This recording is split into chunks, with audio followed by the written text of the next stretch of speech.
Loneliness is often God's way of letting us know it is time to reach out. Reach out to the cross, and you'll never be lonely again. A couple of weeks ago, I received a letter which said, quote, "About a month ago, my wife and I separated. She moved out of our house saying that she could not stand to be around me anymore. We'd gotten to a point where we could not communicate with each other anymore. We were throwing accusations, some founded and some not, and bitter, spiteful words at each other. So she moved out and went to live with another man until she could get an apartment of her own.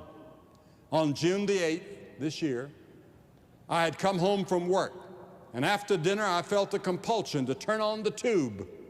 I attribute it to the loneliness and frustration I was feeling. Sometimes the tube can be an excellent fire escape for a short while, but it's not a good fire extinguisher," he said. Anyway, I turned the set on and randomly flipped the dial.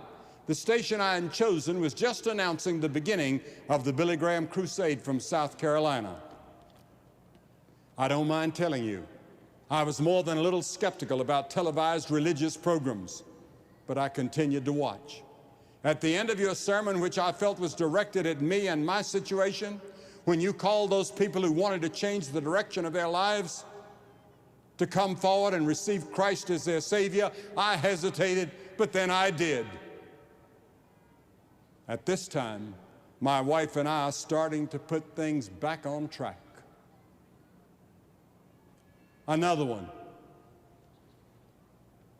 Last night, I preached on John 3:16, and the people here said it all together. "For God so loved the world that he gave his only begotten Son, that whosoever believeth in him should not perish but have everlasting life." And last night, more than 1,700 people came and made their commitment to Christ.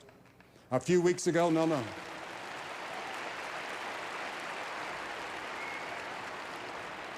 A few weeks ago, in one of our crusades, a man looked at that same verse, and the counselor told him, "You can put your name in that verse. You are the whosoever."